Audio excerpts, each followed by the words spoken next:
Hello students, welcome to my channel learn with Monika. आशा करती हूँ आप सभी बच्चे अच्छे होंगे और अपनी तैयारी अच्छे से कर रहे होंगे।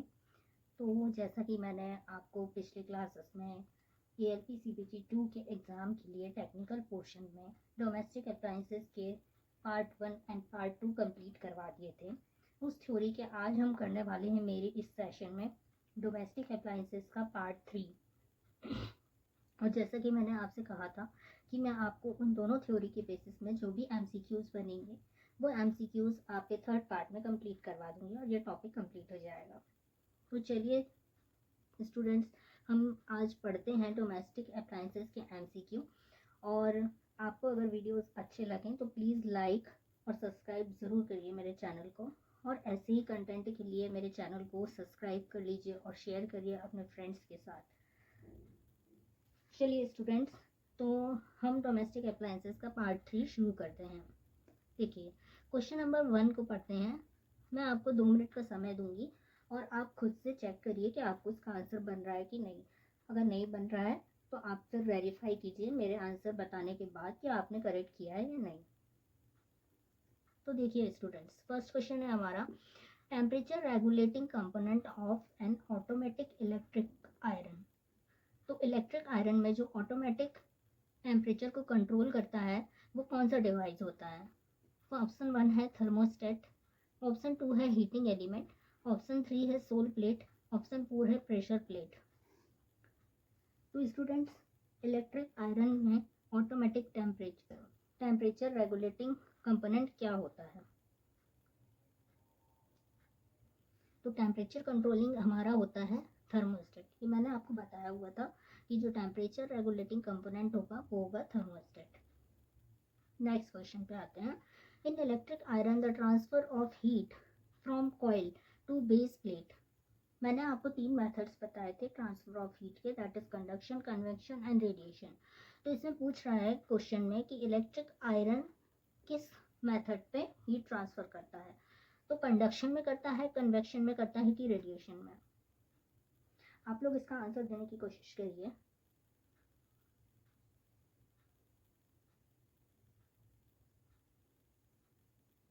तो इसका आंसर है कंडक्शन। ये इलेक्ट्रिक आयरन जो होता है वो हीट ट्रांसफर करता है कंडक्शन मेथड से। Question number 3, heat distributed to base plate of electric iron. जो हीट डिस्ट्रीब्यूट होती है बेस प्लेट में इलेक्ट्रिक आयरन में, वो किस ट्रांसफर ऑफ हीटिंग मेथड से होती है? That is conduction, radiation and convection. तीनों ऑप्शंस में से कौन सा आंसर होगा? चेक करिए, आप लोग कोशिश करिए आंसर करने का।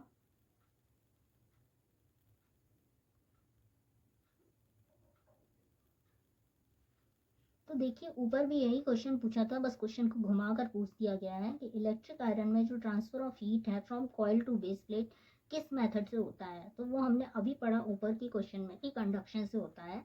वही थर्ड क्वेश्चन में घुमा के क्वेश्चन को पूछ लिया गया है कि heat distributed to base plate of electric iron.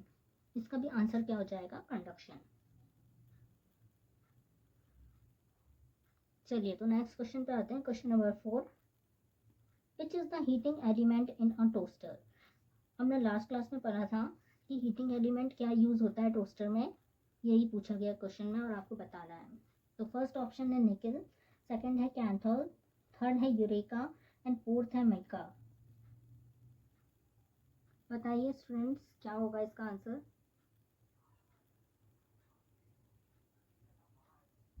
इसका आंसर होगा निकल। हीटिंग एलिमेंट टोस्टर में यूज किया जाता है निकल। Question number 5, insulating material used in an electric iron. Electric iron में कौन सा इंसुलेटिंग मटेरियल का यूज करते हैं? फर्स्ट ऑप्शन है मीका, सेकंड है रबर, थर्ड है प्लास्टिक, फोर्थ है सिलिका। इस क्वेश्चन का आंसर देने की कोशिश करिए।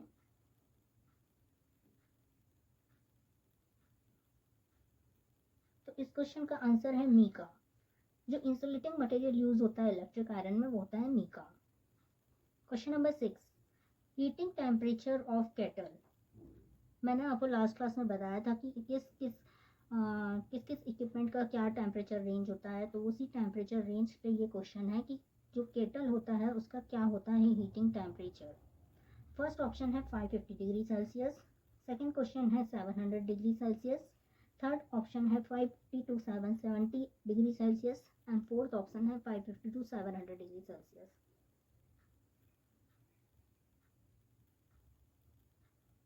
तो स्टूडेंट्स इसका आंसर होगा 550 to 700 degree Celsius. Next question है convert 100 degree Celsius into Fahrenheit.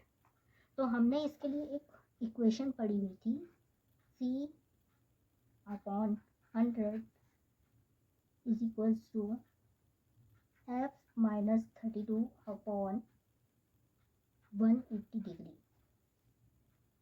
ये क्वेश्चन पढ़ी हुई थी हमने। इसी क्वेश्चन से हमारा निकल जाएगा कि 100 डिग्री सेल्सियस को हम फ़ारेनहाइट में कैसे कन्वर्ट करेंगे। C की जगह पे आप 100 की वैल्यू पुट कर देंगे तो 100 upon 100 is equals to F minus 32 upon 180। ये हो जाएगी वैल्यू 1, तो ये 180 इधर आ जाएगा, तो ये हो जाएगा 180 माइनस 32 इधर आ जाएगा तो प्लस हो जाएगा 32 इक्वल टू फ़ारेनहाइट। तो फ़ारेनहाइट की वैल्यू आ जाएगी हमारी 212। तो फ़ारेनहाइट में कन्वर्ट करने का ये मेथड है। मैंने बोला था मैं आपको इस पे बेस पे एक क्वेश्चन करवा दूंगी। आपको बस एक इक्वेशन मैंने जो बताई थी वो इक्वेशन हमें याद होनी चाहिए। वो इक्वेशन बहुत इंपॉर्टेंट होती है, उसी इक्वेशन से सारे क्वेश्चन सॉल्व होंगे।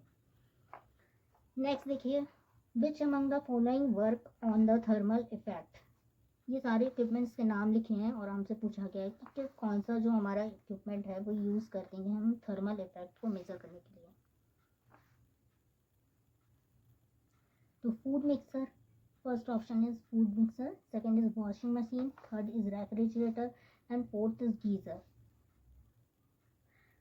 कोशिश करिए आप लोग आंसर देने की कि थर्मल इफेक्ट पे कौन सा डिवाइस वर्क करता है।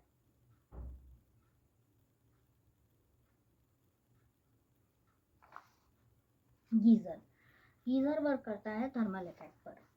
Next question, which among the following work on the magnetic effect. Magnetic effect पे हमारा कौन सा इक्विपमेंट वर्क करता है। First option is iron, second is kettle, third is soldering, fourth is refrigeration.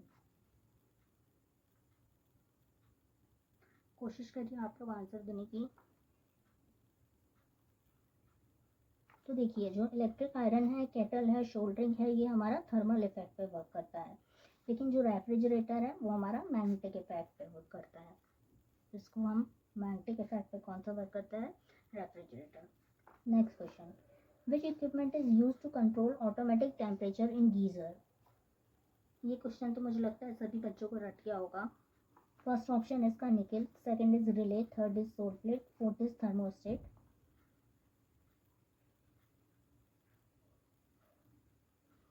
तो जो गीज़र होता है वो ऑटोमेटिक कंट्रोल कौन करता है इसका टेम्परेचर, थर्मोस्टेट।